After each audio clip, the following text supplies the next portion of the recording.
எல்லா புகழும் இறைவனுக்கு. தேட்டருக்கெலாம் வந்து பார்த்தீங்கன்னா, இன்னும் சில திரையரங்கில் வந்து சக்ஸஸ்ஃபுல்லாக அந்த படம் போய்கிட்டு இருக்குது. சண்முக பாண்டியனோட நடிப்பில் வெளியே வந்த படைத்தலைவன்.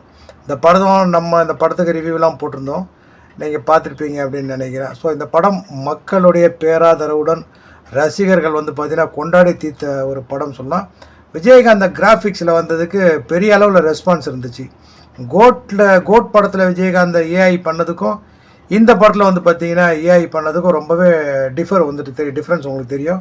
ஸோ இந்த படம் வந்துட்டு பார்த்தீங்கன்னா பெரிய அளவில் பேசப்பட்டுச்சு. இதில் கணேஷ் அப்படிங்கிறவர் விஜயகாந்தோடைய லுக் லைக் கணேஷ் அப்படிங்கிறவர் தான் இந்த படத்தில் வந்துட்டு விஜயகாந்தா நடித்து வந்தார். அவர் ஃபேஸை வந்து பார்த்தீங்கன்னா பிளண்ட் பண்ணியிருப்பாங்க ஏஐயில். ஸோ அது ஒர்க் அவுட் ஆகியிருந்தது. அவருடைய பாடி லாங்குவேஜ் வந்து பெருசாக பாடி லாங்குவேஜ் ஒன்றும் அந்தளவுக்கு தெரியாது. பட் ஸ்லோ மோஷனில் கேப்டன் நடந்து வர இடம்லாம் பிளர் பண்ணியிருப்பாங்க. ஸோ அதில் வந்து பார்த்திங்கன்னா ஓரளவுக்கு பொருத்தமாக இருந்துச்சு அப்படின்னே சொல்லலாம்.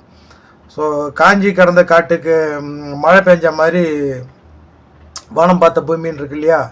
ஸோ அந்த மாதிரி காஞ்சி போய் கடந்த நம்ம கேப்டன் ரசிகர்களுக்கு அது வந்துட்டு பெரும் தீனி அப்படின்னே சொல்லலாம். ஸோ கணேஷ் அவர்களுக்கு நன்றி. ஸோ அதை தொடர்ந்து இந்த படத்துடைய கலெக்ஷன் வந்து பார்த்திங்கன்னா இன்னும் அஃபிஷியலாக அறிவிக்கலை. கிட்டத்தட்ட 8 கோடி ரூபாய் 10 கோடி ரூபாய் அப்படின்னு சொல்லிட்டு இருக்கிறாங்க. என்னுடைய கணக்கு என்னென்னா ஒரு 15 கோடி ரூபாயாச்சும் வந்திருக்கணும் அப்படிங்கிறது. ஏன்னா ஃபேமிலி ஆடியன்ஸ்லாம் அந்த படத்தை விரும்பி பார்க்க ஆரம்பிச்சிட்டாங்க. இப்பயும் சில தேட்டர்கள் அந்த படம் ஓடிட்டு இருக்கு. இந்த படத்துடைய ஓடிடி ரைட்ஸ் வந்து பார்த்தீங்கன்னா அமேசான் பிரைம் ஒரு நல்ல விலை கொடுத்து வாங்கியிருக்கிறாங்க.